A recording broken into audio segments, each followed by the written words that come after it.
go through the background of the poem. The Gift of India, written in 1915 by the Nightingale of India, Sarojini Naidu. It is a patriotic poem included in her volumes of poems called The Broken Wing. The poem is a tribute to the contribution of Indian soldiers in the First World War.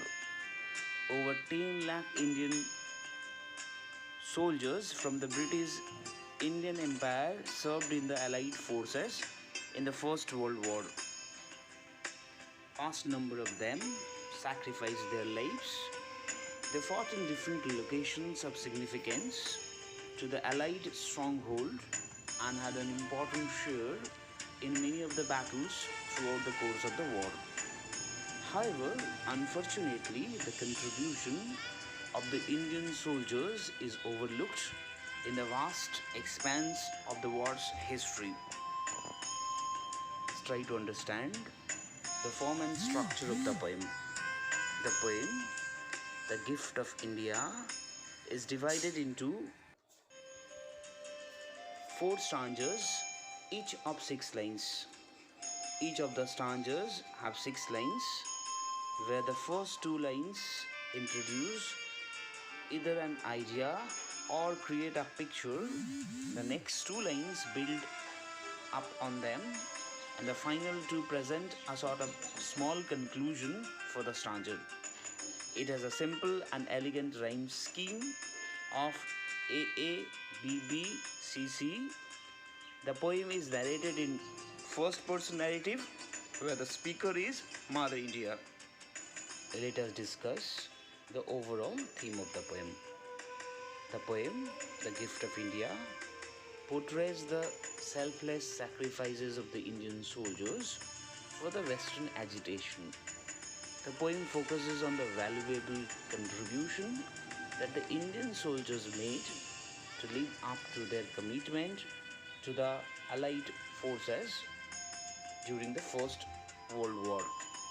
Emotionally and sentimentally charged with the feelings of respect and love for the Indian soldiers who sacrificed their lives for the honor of their motherland.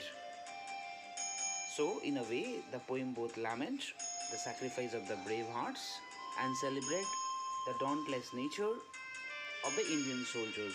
Poem Sarojini Naidu has attempted to pay homage and respect to the martyred Indian soldiers and to awaken the people of the nation to cultivate and nurture a spirit of patriotism for their own country.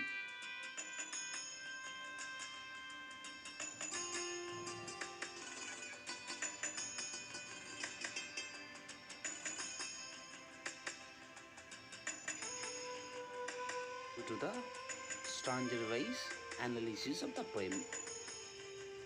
In the opening stanza of the poem, Mother India calls out to the British who have colonized India and raises a question to the world asking if she has withheld any of her riches like clothes, grain or gold from them.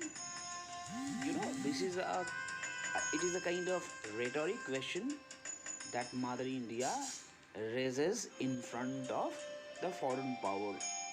That is there anything like clothes, grain or gold which I have been giving to you is I'm withholding now?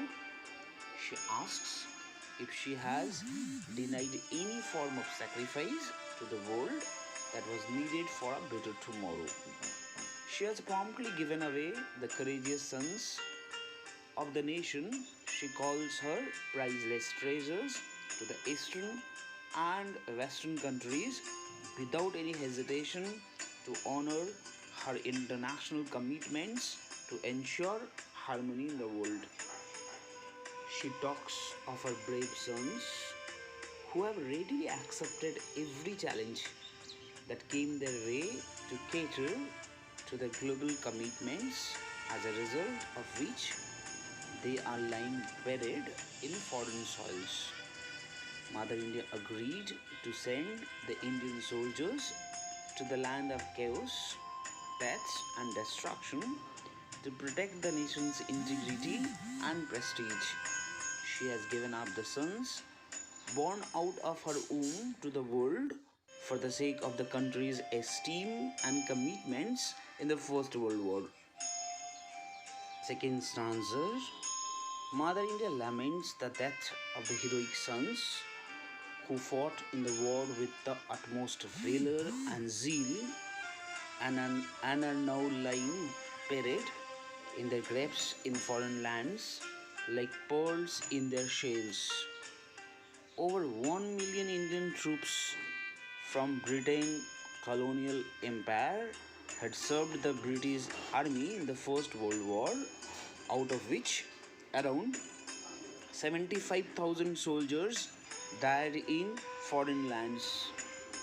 Some of them are buried along the tranquil Persian seas, while some are scattered like shells on the Egyptian sands. Lie pale and colorless, with hands that have been broken in the battlefield. Just imagine the kind of sacrifices they had given. There are other brave soldiers whose lifeless bodies lie scattered like flowers in the blood-tainted meadows of Flanders and France. The bleeding Indian soldiers chose not only to sacrifice their blood and sweat for the motherland, but also to prove the fact that India has never backed out from its promised commitment.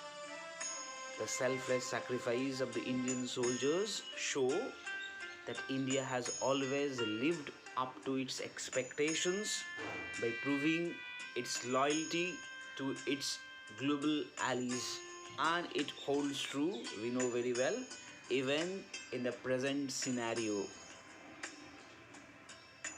See to the third stanza. In the third stanza, Mother India asks rhetorical questions, a series of rhetorical questions to express the fact that there is no possible way in which the world can measure the intensity of her grief. The world cannot possibly comprehend her grief and suffering that she had to suffer at the loss of her martyred sons. Even though she is torn by the grief in her heart, she is exhilarated by a sense of pride offered by the soldiers. Her pride in the heroism and spirit of her sons overwhelms her sense of despair and sorrow. She bears immeasurable pain and anguish in her heart at the thought of parting away with her sons. However, she prays for a world in which there is no place for fights, hatred, or terror. Amidst all her despair and sorrow, she had thought of a better world in which peace and harmony is restored, and that gives her hope. Here, she is anticipating their victory, which will put an end to the cruelties in the world. At the same time, she is saddened by the thought of the soldiers who are going to sacrifice their lives to bring glory to the country. This whole stanza has an optimistic note suggesting the sacrifice of today shall succeed in making a better tomorrow.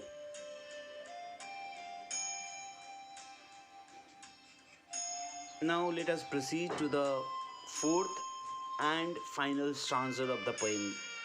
In the final stanza, Mother India vehemently expresses her sense of pride in the achievements of the Indian soldiers. Even though she has suffered a lot, a hope for a better future in which peace is restored gives her satisfaction. The poem ends on a note of optimism and hope. Mother India hopes that when the world of terror and hate shall cease, a new world will be formed in which peace and harmony would bring joy in people's lives.